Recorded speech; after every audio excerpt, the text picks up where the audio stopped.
ये समय सार परमागम है। आचार्य कुंद देव ने 2000 वर्ष पहले इसी पवित्र भारत भूमि पर बनाया। वो वह समय था कि जिस समय शास्त्रों का लिखा जाना आरंभ ही हुआ था। बस इनके पहले भूतबली कुसुदंत आचार्य ने सतखंडागम टीका लिखी थी, लेकिन जो आज उपलब्ध नहीं है। लेकिन इतनी बात तो नक्की हो गई ना कि उसी समय जब वो लिखे गए थे कुंदाचार्य थे, और उसके बाद यदि कोई लेखक था तो कुंदाचार्य थे। लेकिन सबसे बड़ी विशेषता ये है कि कुंद के इन ग्रंथों में, विशेषकर समय सार में, जिस अद्भुत वस्तु का वर्णन है, उस वस्तु का वर्णन जिनागम में इतने ठोस तरीके से एक जगह प्राप्त नहीं होता। क्या मतलब? मिलता तो है, लेकिन कहीं कोई बात आ गई, कहीं कोई बात आ गई, बिखरी बिखरी। मान लो प्रथमान योग में बात आई और वो संवाद हो रहा है, और उस संवाद के बीच में सीता जी ने रामचंद्र जी से कह दिया कि सभी कुछ निश्चित हैं संयोग, कि सारे संयोग सुनिश्चित हैं, इसमें आपकी कोई गलती नहीं है। अब इसमें से कोई क्रमबद्ध पर्याय निकाल सकता है? बोलो कौन सा गलत? और इसमें क्रमबद्ध पर्याय है कि नहीं है?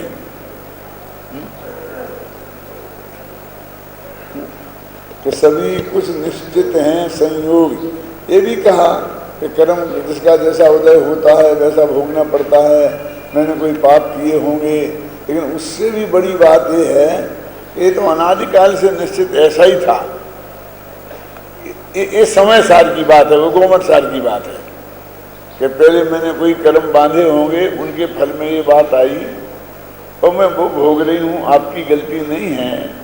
और सभी कुछ निश्चित हैं संयोग, वो निमित्त की तरफ से है और ये उपादान की तरफ से है। तो एक तो अन्य शास्त्रों में ये बात मिलती नहीं, और मिलती है तो कहीं कहीं ऐसे छांटे पड़े हुए हैं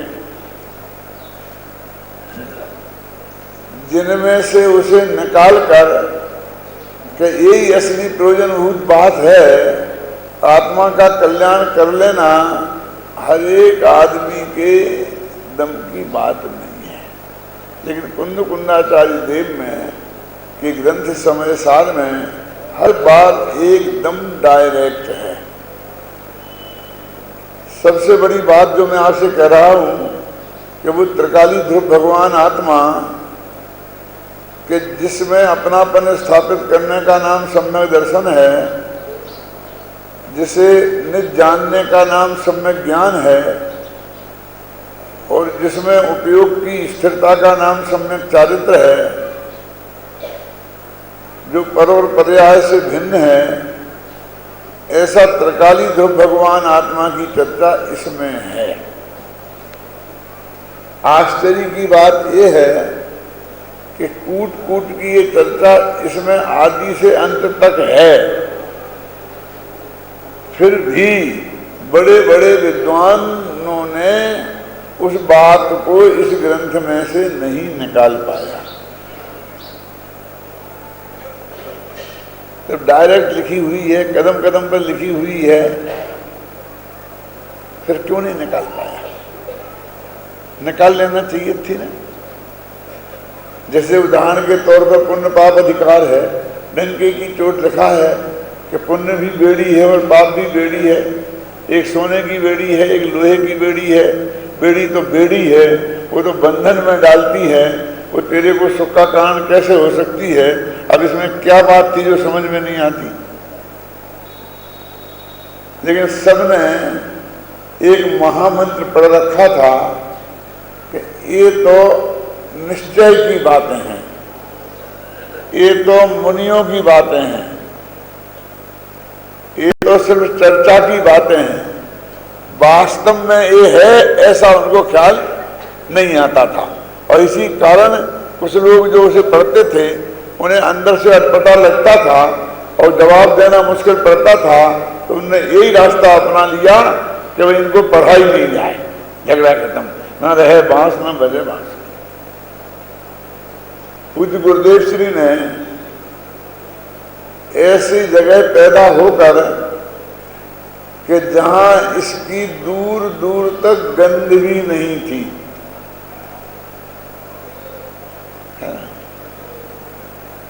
ऐसे कुल में पैदा होकर के भी बिना किसी गुरु के सत्समागम के इस ग्रंथ राज को प्राप्त करके और वो मर्म उनके ख्याल में आ गया। जो हम दिगंबर लोग विद्वान हैं, इनमें तो इनका माल था। जे कुंड कुंड के समय सार को हाथ में लेकर सारे देश में जाते तो कोई इन पर प्रश्नवाचक खड़ा नहीं कर सकता था, लेकिन स्वामी जी ने कुंड समय सार अपने हाथ में लिया और उसकी बात कही तो लोगों ने उन्हें रोटियां नहीं मिलेंगी की धमकियां दी। माने कैसे प्रतिकूल वातावरण में बिना गुरु के। जब मैं गहराई से विचार करता हूं कि 6वीं गुजराती पास, हिंदी भी नहीं पढ़े, संस्कृत और प्राकृत तो बहुत दूर की बात है। वो ग्रामीण एरिया में गुजराती मीडियम से 5वीं 6वीं क्लास तक जिसकी पढ़ाई हुई हो, उसने आत्मख्याति जैसी टीका संस्कृत की, प्राकृत का कुंद कुंद का ग्रंथ और 250 वर्ष पुरानी हिंदी जयचंद जी छाबड़ा की। आज भी आप लोग पढ़ के देखना, पसीना निकल जाएगा। शास्त्रियों की बात कर रहा हूँ राकेश, कि साधारण लोग तो उसे पढ़ ही नहीं सकते हैं, लेकिन शास्त्री लोग भी वो जयचंद छाबड़ा की भाषा समझने में पसीना छूटता है। जो किताब आप पढ़ते हैं वो तो उसका गुजराती का हिंदी अनुवाद है, मूल भाषा पढ़िए।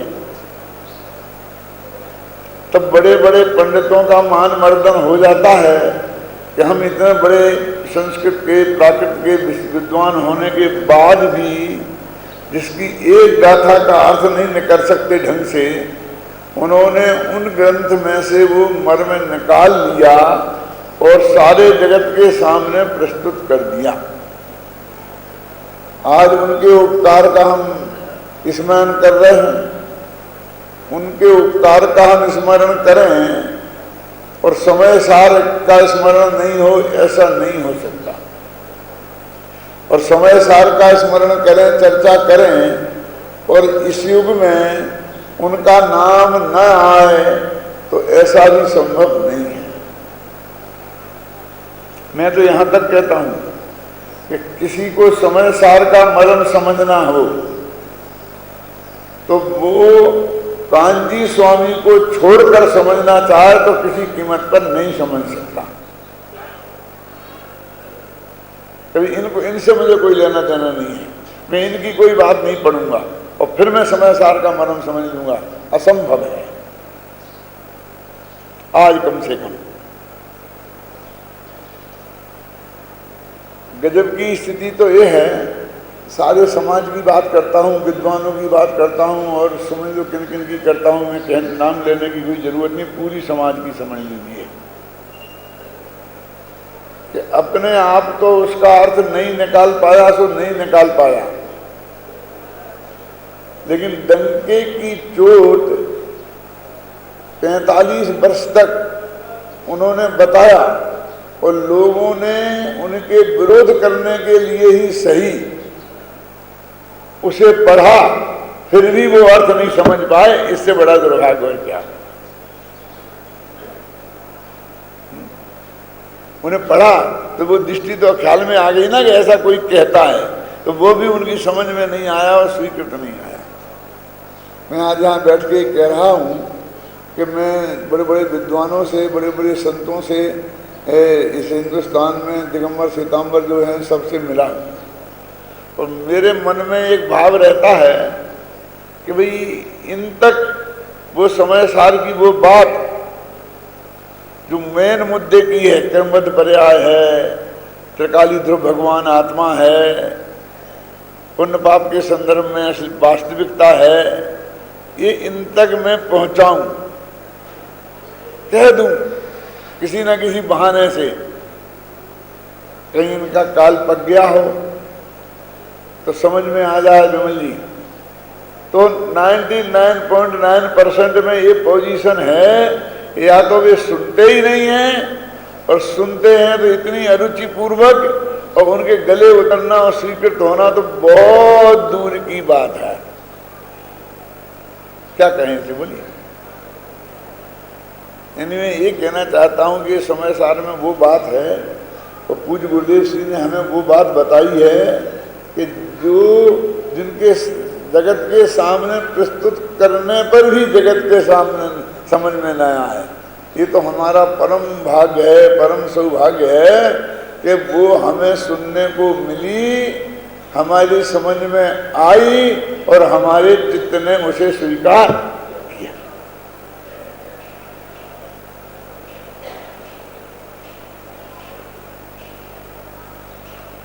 मैं कहा करता हूं कि ऐसे गुरु तो गली गली में मिलेंगे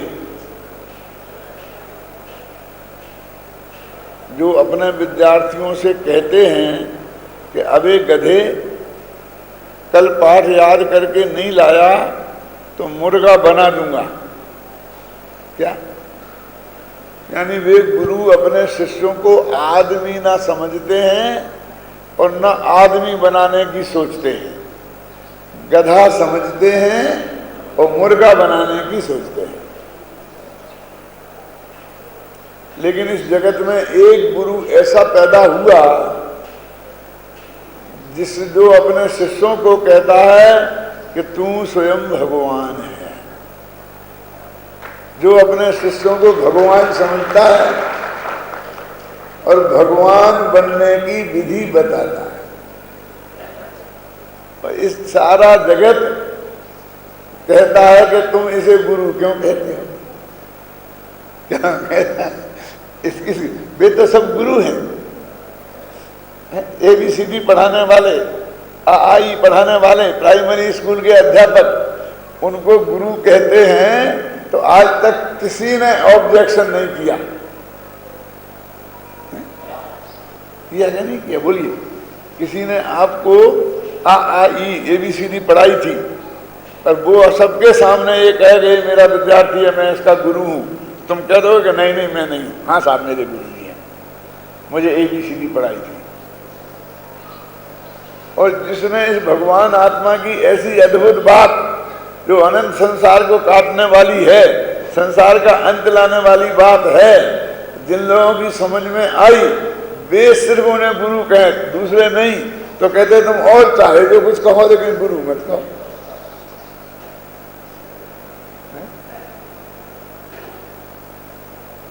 कैसा जमाना है।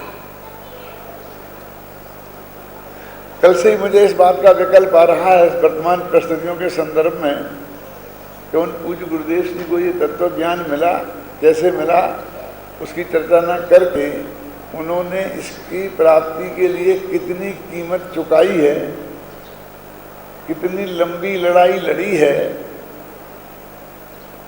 सारे जगत तक पहुंचाने के लिए वो किस नीति से लड़ी है। आज के दिन हम सबको उस बात पर सबसे ज्यादा ध्यान देने की जरूरत है। क्या है बोलो संत सागर जी? पहला वाक्य, no reply is best reply. हमें तो जवाब दिए बिना चैन ही नहीं पड़ता है। हम तो ईंट का जवाब पत्थर से देना जानते हैं। क्यों? हमारी नीति क्या है छाबड़ा जी? जो हमसे टकराएगा मिट्टी में,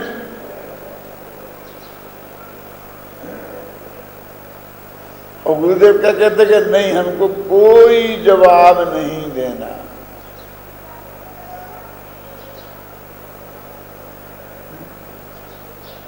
जवाब नहीं देने का अर्थ ये नहीं है अजित प्रसाद जी कि आपने पूछा 2 और 2 कितने होते हैं, तो हमने कहा 4, ये जवाब हो गया। पर भी कहीं पर भी ये आरोप लगाने का समय नहीं है, ये मार्ग नहीं है। आत्मा के कल्याण का मार्ग एक दूसरे पर आरोप लगाने का नहीं है। यदि आप मिलकर इस तत्व तक, इस गुरुदेव के मार्ग में कहीं कोई स्थान नहीं है।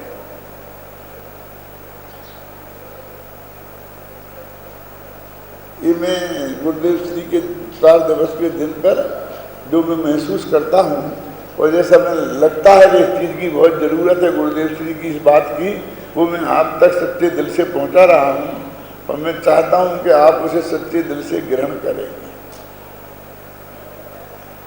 मैंने 5 सूत्र छापे थे अपनी किताबों में, और कई जगह व्याख्यान में भी कहा, खासकर सोनगढ़ वालों के संदर्भ में। माने हम सोनगढ़ माने हम सब, कि हम 5 नियमों को अपनाएं तो इस धर्म के को प्राप्त कर सकते हैं जो गुरुदेव ने बताया है, और इसे जन जन तक पहुंचा सकते हैं। ये कौन है 5 नियम? एक तो भूतकाल को भूल जाओ। तूने ऐसा कहा था, मैंने ऐसा कहा था, फिर तूने ऐसा नहीं कहा था, तो प्रूफ लाओ। मैंने देखा, तूने देखा, इसने देखा, उसने देखा। क्या हो जाएगा? मैं बोलता हूँ सिद्ध हो जाएगा तो क्या हो जाएगा? किसी ने कहा कि शांति सागर जी ने डॉक्टर साहब आपको बहुत बहुत गालियां दी थी। अब मैंने कहा शांति सागर जी क्या बात है, कोई तकलीफ है तो मेरे से कहते। नहीं साहब मैंने कुछ नहीं कहा, लोग झूठा बोलते हैं। वो कहता मैं सिद्ध कर दूंगा, मेरे पास टेप है। क्यों? मेरे पास 4 आदमी के गवाह हैं। क्या करेगा? अब अभी तो उसने पीठ पीछे कहा था, अब तू ज्यादा परेशान करेगा तो मुंह पे जाओ कहा था तुम्हें, देखे तो कर लो। क्या करेंगे? अरे वो ये भी कह रहा है कि मैंने नहीं कहा था। तो मैंने कहा आप ये कह रहे हो कि मैंने नहीं कहा था, तो मैंने मान लिया। मुझे यही तो चाहिए था कि तुम नहीं कहो, यानी तुमने अपनी गलती मान ली। मेरे कहने का मतलब है कि भूतकाल की बातें उठा कर उसके प्रमाण पेश कर करके, सिद्ध कर करके, अदालतें लगा करके क्या होने वाला है और हमारे हाथ में है क्या? हम किसी को फांसी पे चढ़ा देंगे, 2 साल की सजा डाल देंगे, जेल में डाल देंगे, क्या कर लेंगे? वो सिद्ध भी हो जाएगा तो क्या होगा? क्या है, क्या फायदा है उस बात को लंबाने से? इसलिए मैंने कहा भूतकाल को भूल जाओ। भविष्य में आपस में शर्तें मत रखो। ये बात न सिर्फ धर्म के मामले में है। यदि सास बहू का झगड़ा हो, पति पत्नी का झगड़ा हो, तो उसमें भी बहुत काम की है। सासें और बहुएं भी सुन लें कि कल तूने क्या कहा था और मैंने क्या कहा था, उससे क्या होने वाला है। सिद्ध भी हो जाएगा, साबित भी हो जाएगा कि उसने ऐसा कहा था, तो तुम उसे कौन सी फांसी पे चढ़ाने वाली हो? तुम्हारा कौन सुनने वाला है तुम्हें? भाई क्या है? यदि अभी वो ये कह रही है कि मैंने नहीं कहा था, तो समझ लो कम से कम तुम्हारे सामने तो नहीं कह रही है। मेरे से एक भाई ने कहा, सच्ची घटना बताता हूं, कि पंडित जी आपके बारे में वो आदमी ऐसी ऐसी बातें कह रहा था कि बस मेरे से तो कहीं नहीं जाती, आपके मुंह से कहीं नहीं जाती। मैंने कहा भैया नहीं कहीं जाती तो मत कह। नहीं मैं क्या बताऊं, कह नहीं सकता हूं। वो आपको माँ बहन की गाली दे रहा था, वो आपको ना चोर बदमाश टक्का न मालूम क्या क्या कह रहा है। तू कह नहीं सकता तो मत कहना। वो कहे जा रहा है, सब कहे जा रहा है, नमक मिर्च लगा करके, है ना। तो मैंने कहा देखो भाई साहब, उसने कहा कि नहीं कहा, ये तो जब सिद्ध होगा तब होगा, लेकिन अभी तो तू कह रहा है उसके नाम पर। क्या? और उसने तो पीठ पीछे कहा होगा और तू मेरे मुंह पे कह रहा है।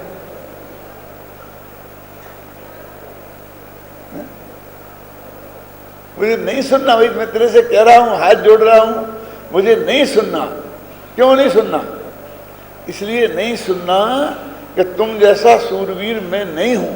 मुझे डर लगता है कि मुझे अंदर में क्रोध जग जाएगा, मुझे अंदर में कसाय पैदा हो जाएगी और वो मेरा अहित करेगी, उसका नहीं। इसलिए मैं आपसे हाथ जोड़ता हूं कि उसने क्या कहा था वो तुम मुझे मत सुनाओ। यदि हमारी तुम्हारी दोस्ती चल सकती है तो भगवान महावीर ने और कुंद कुंद ने और कांजी स्वामी ने जो कहा था वो हम तुम्हें सुनाते हैं। बोलो, तो वो तो सुनना नहीं है मुझे, क्यों? इसलिए भविष्य में, तो खैर कोई बात नहीं, पुरानी बात सब माफ है, लेकिन भविष्य में मुझे आपसे गारंटी चाहिए। कैसी? कि आप ऐसी बात नहीं कहेंगे। मैं कहता हूं भैया भविष्य की शर्तें मत रखो, नहीं तो कोई पार पड़ने वाली नहीं है। कि कोई भी चाहे जितना वचन आपको दे दे और वो पाल लेगा, इसकी कोई गारंटी नहीं है। और गारंटी आप लोगे कैसे? मेरे से लोग कहते हैं कि पंडित जी आप प्रवचन में ऐसी बातें नहीं कहा करें, समय सार सुनाओ ना, क्यों बेकार की बातें करते हो? मैंने कहा हाँ बात तो गलत है। अच्छा आप गलती मानते हो? गलत है तो गलत है, इसमें मानने और नहीं मानने से क्या फर्क पड़ता है? तो आप भविष्य में तो ऐसी गलती नहीं करोगे कि इसकी गारंटी मैं नहीं दे सकता हूं। क्यों? क्योंकि मैंने सोच समझ के थोड़ी की है। गुस्सा अभी आ गया तो अभी कह दी है और किसी दिन आ जाए तो मैं क्या करूंगा? वास्तविक स्थिति तो ये है, वास्तविक स्थिति तो ये है ना। तो भविष्य की शर्तें रखवाने से क्या होगा? फिर बोलते हैं भूतकाल को भूल जाओ, भविष्य के लिए नो कंडीशन।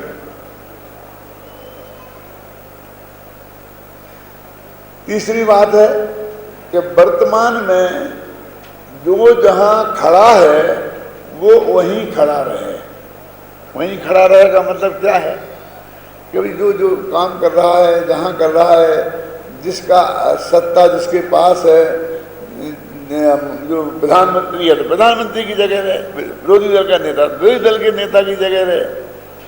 मेरा मतलब है समझ लीजिए संस्था का जो अधिकारी है वो अधिकारी रहे, जो भी रहे, जो जहां है वो वहां रहे वर्तमान में, यथास्थिति से बोलते ना आप, स्टे ऑर्डर। और चौथी बात कि यदि संभव हो तो हम सब मिलकर जो 5 बातों में मतभेद है उन मतभेद के बारे में चुप्पी साध कर, जो 95% हमारे में मतभेद नहीं है, पूज्य गुरुदेव श्री के तत्व ज्ञान का प्रचार अथवा भगवान महावीर की वाणी का प्रचार जो गुरुदेव श्री ने हमें बताई, उसका प्रचार करना हम सबका एक उद्देश्य है। इसमें मतभेद नहीं है ना? नहीं है। क्यों? तो उस काम में जिसमें मतभेद नहीं है उसे एक साथ करें, और जो 5% हमारे मतभेद हैं उनको भूल जाए, उनकी बातें ही नहीं करें, उन्हें झगड़ा नहीं। और तुम्हें करना हो तो अपने अलग अलग करते रहना, उसमें क्या है? एक कहता है कि मुझे मोक्ष मार्ग प्रकाशक बांटना, दूसरा कहता है समय सार बांटना, और झगड़ा हो गया दोनों के इस बात पर कि क्यों झगड़ते हो? तू समय सार बांटता रहे अपने एरिए में, उसे मोक्ष मार्ग प्रकाशक बांट देने दे। यदि दोनों का मत एक हो जाए कि समय सार बांटना है दोनों को, तो फिर सारे देश के मंदिरों में मिलकर पूरी ताकत से समय सार पहुंचा दो। मेरा मतलब समझिए ना? जब मतभेद के मुद्दों पर तुम अलग अलग काम करो और जो मतभेद के मुद्दे नहीं है उन पर एक साथ काम करो। एक साथ मिलकर काम नहीं कर सकते ही हो तो अलग अलग करो, लेकिन लड़ने के लिए कहां जगह है? सारा देश पड़ा है मेरा प्रवचन सुनने के लिए, मुझे सुनाने के लिए, तुम्हारे लिए भी पड़ा है। अब मैं एक जगह आकर लड़ूं क्यों, झगड़ूं क्यों? जितने गांव हैं, जितने गांवों में मंदिर बन गए हैं, जितनी संस्थाएं खड़ी हो गई हैं, सबको साल में 4-4, 6-6 कार्यक्रम चाहिए कि नहीं चाहिए? और एक कोई विद्वान उतने कार्यक्रम दे ही नहीं सकता। मैं 24 घंटा अपने घर की एक दिन भी रोटी नहीं खाऊं तो भी हर जगह की पूर्ति तो नहीं कर सकता हूं ना, और उस गांव वाले को तो चाहिए है ना। तो कभी मुझे बुलाएगा, कभी इन्हें बुलाएगा, कभी उन्हें बुलाएगा, बुलाना चाहिए। तब वो अपनी जागृति रख पाएगा। और हम भी सब जगह कहाँ पहुंच पाएंगे? मैं तो तू उसे मत बुलाना, तू मुझे बुलाना, ये कौन सा रास्ता है? ये तत्व ज्ञान का प्रचार प्रसार करना है।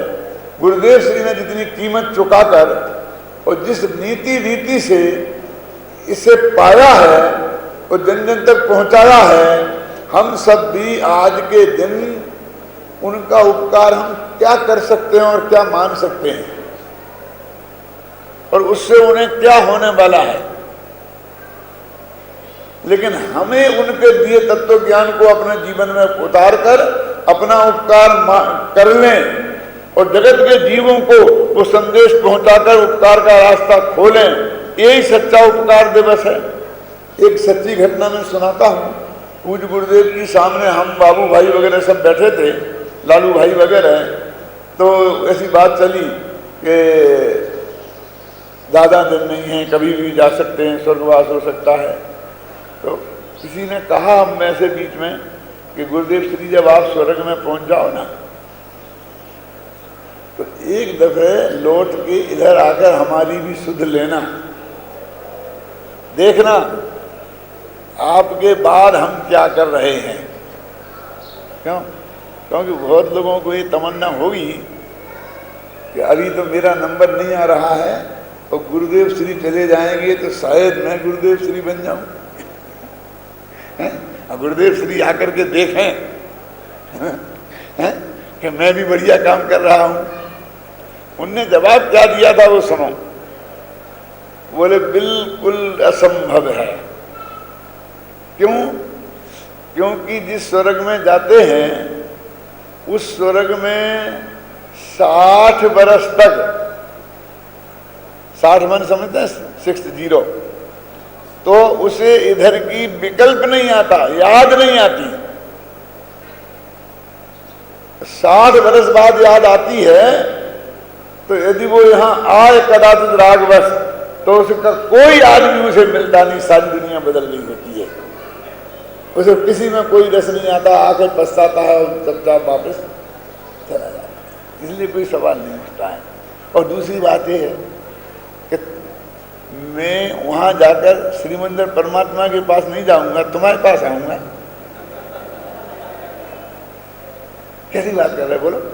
जब मैं उस देवगति में पहुंच जाऊंगा और मेरे में ऐसी सामर्थ्य होगी कि मैं श्रीमंदिर परमात्मा के समोसन में जाकर उनकी दिव्य ध्वनि सुन सकता हूं, तो मैं वहां जाऊंगा कि अब तुम्हारी मैं क्या महिमा गाऊं।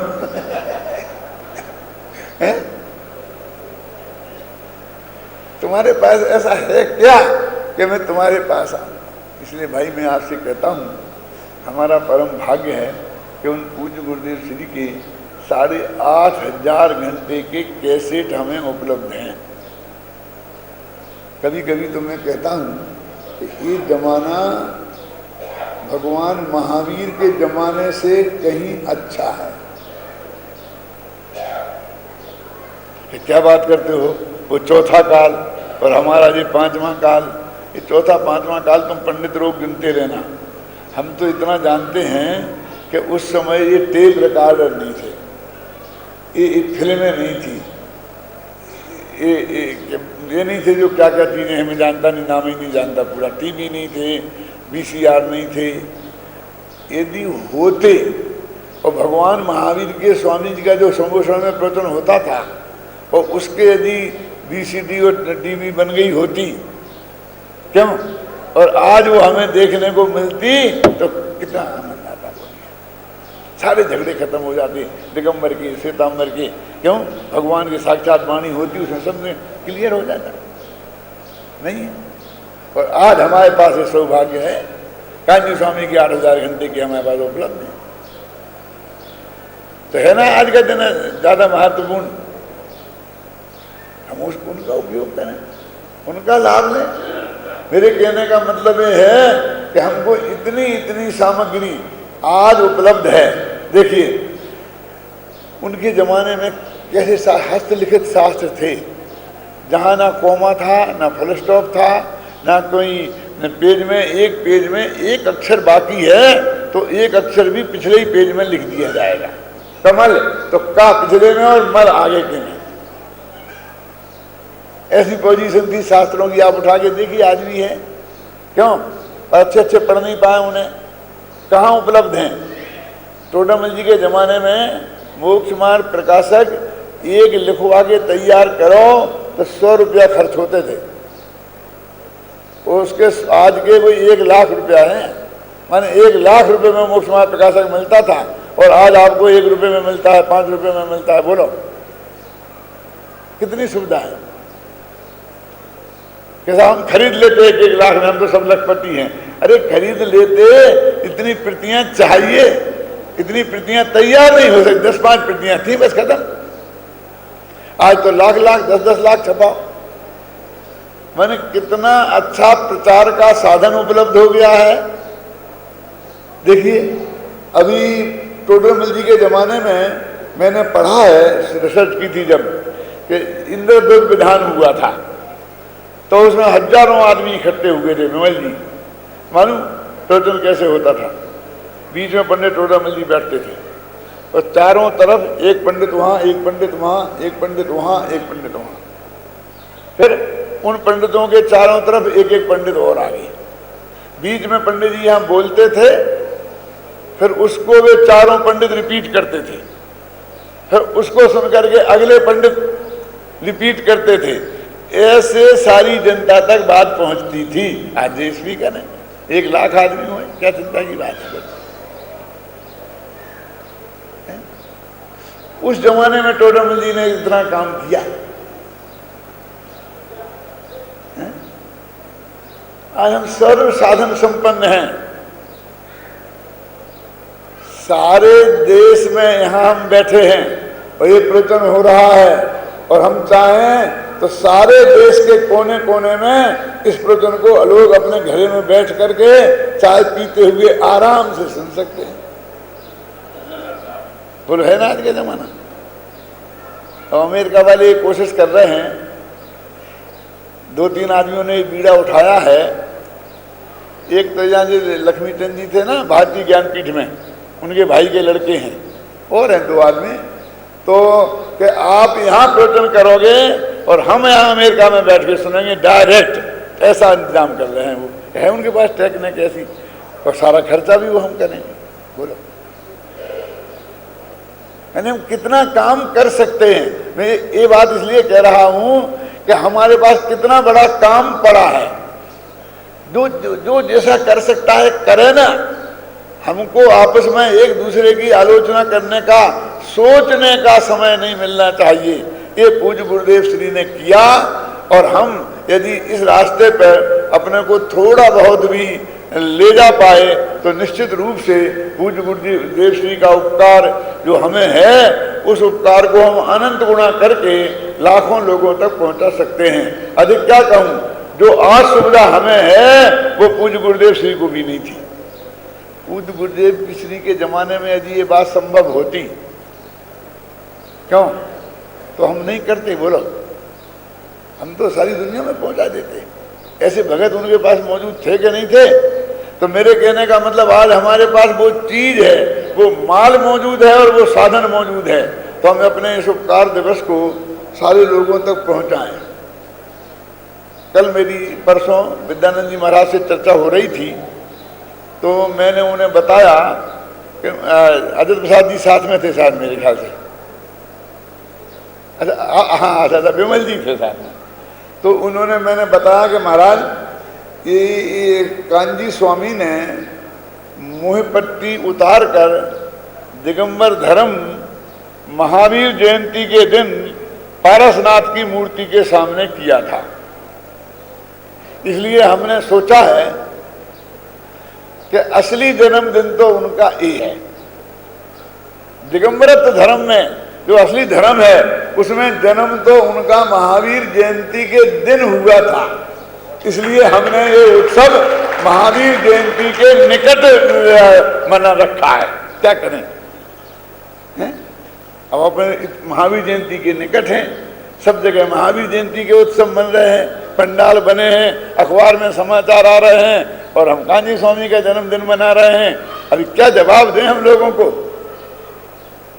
क्यों कि महावीर जयंती का भगवान का मना नहीं रहे, कांजी स्वामी का मना रहे, तो अब जो हम कर तो रहे ही है ना, तो हमें उसका कोई न्यायोचित तर्क हमारे सामने होना चाहिए ना, है? कि हमने क्यों ऐसा किया। और दूसरा जो तर्क था कि हम सारे देश में मनाते हैं उस दिन, तो हमें विद्वान कहाँ उपलब्ध होंगे, सब मुमुक्षु वहां कैसे पहुंचेंगे। तो अलग अलग दिनों में मनाएं तो एक विद्वान 10 जगह भी पहुंच सकता है। हम यहाँ भी कांजी स्वामी जयंती मना रहे और हम देवदाली में भी कांजी स्वामी जयंती मनाएंगे, और एक आध जगह वाले मनाएंगे तो उनके यहाँ भी जाके मनाएंगे, तो उनको अच्छा लगा, ये बात ठीक है, ये कोई अनुचित बात नहीं है। तो मेरे कहने का अर्थ ये है कि हम अधिक से अधिक लोगों तक इस वीतरागी तत्व ज्ञान को हम पहुंचाने का रास्ता खोजें, संकल्प करें, मिलकर खोजें। मिलकर नहीं खोज सकते हैं तो अलग अलग रहकर खोजें, लेकिन इस रास्ते पर चलें तो सच्चा उपकार गुरुदेव श्री ने हमारा किया, तब वास्तव में माना जाएगा। एक बात कह के समाप्त करता हूं। एक पंडित नेमीचंद जखयाल वाले थे अपने, आपने नाम देखा सुना होगा, देखा भी होगा। तो वो कहा करते थे, एक छंद है ना, अपन बोलते हैं अहो उपकार है, और क्या वो मैं भगवान में आपके द्वारा खड़ा हुआ हूं, क्या बोलते हैं, पंक्ति बोलो। वो तो नहीं, एक ऐसी पंक्ति थी कि मैं जो कुछ हूं वो आपके द्वारा निर्मित हूं, आपने बनाया है मुझे। आज मैं जो कुछ हूं वो उसे आपने गढ़ा है। तो वो ही कहते थे, क्यों बदनाम करते हो स्वामी जी को, तुम जैसे नालायकों को स्वामी जी ने गढ़ा होगा, इसमें वे भी बदनाम हो जाएंगे।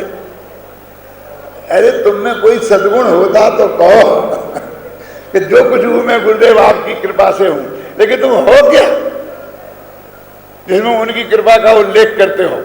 उनकी कृपा का उल्लेख करने लायक कब हो कि जो त्रिकालीध्रुव भगवान आत्मा उनकी दृष्टि का विषय था, उनकी दृष्टि में आया था, उसे आप समझकर अपनी दृष्टि में लाएं और जगत के सामने प्रस्तुत करें, तो हम मानेंगे तुम्हें कांजी स्वामी ने बनाया। जो कुछ हो वो कांजी स्वामी की वजह से हो। क्या कांजी स्वामी है क्या जो हम जो कुछ बोलते हैं?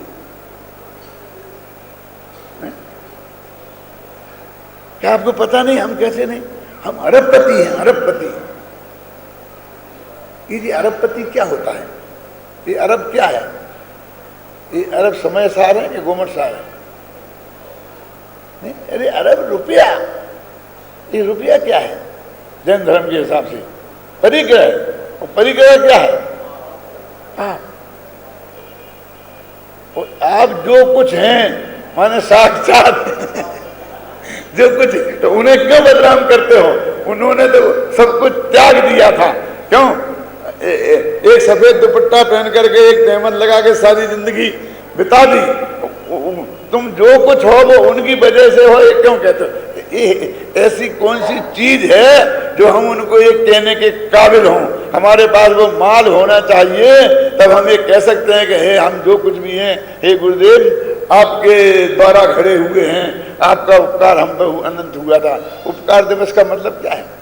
यानी गुरुदेव ने हम पर जो उपकार किया, हम उपकार के प्रति कृतज्ञता व्यक्त करते हैं, उस दिन का नाम है उपकार दिवस। माने उनके उपकार का हम स्मरण करते हैं। तो उनने जो हमें दिया वो आज हमारे पास उपलब्ध है, तो हमारा उपकार दिवस का मतलब है। जो दिया हमारे पास हुए ही नहीं तो काहे का उपकार दिवस? उपकार हुए ही नहीं, क्यों? अब हुए तो वे स्वामी जी कहते मेरा उपकार दिवस, मेरे को धन्यवाद देने से क्या होगा? मैंने तुम्हें दिया है, कम से कम 5 आदमियों तक इसे पहुंचाना, तो हम मान लेंगे कि तुमने हमारा उपकार माना। ये पोस्ट कार्ड आते हैं अपने पास बाजार से, कि इस पोस्ट कार्ड की 10 नकलें करके और आप अपने परिचितों को डालना, और नहीं डालोगे तो नरक निकुत नाम कहाँ जाओगे, बहुत बड़ा नुकसान हो जाओगे, और डालोगे तो मोक्ष मिल जाएगा। मैंने डालने पे बहुत, और धमकी भरा पत्र हमें डाल देता है। और ऐसे मूर्ख बहुत मिलते हैं, एक एक के 10-10 पत्र डालते हैं और सारे देश में फैल जाता है वो पत्र। क्यों जी? ना मिले बहुत। 10 को हमने लिखा कि तुम 10-10 को डालना। यदि एक ने भी हमारी बात मान ली, 9 ने नहीं मानी, तो अगले 10 में पहुंच जाएगा। क्या समझ में आएगा? नहीं है, मल्टीप्लाई होगा कि नहीं? तो ऐसे ही ये जो तत्व ज्ञान हमें प्राप्त है, हम ऐसे आगे आगे पहुंचाएं तो कितने लोगों तक पहुंच सकता है, हम कितने लोगों को तत्व ज्ञान को पहुंचा सकते हैं, इस बात को हम गंभीरता से विचार करके उनके उपकार का स्मरण करके।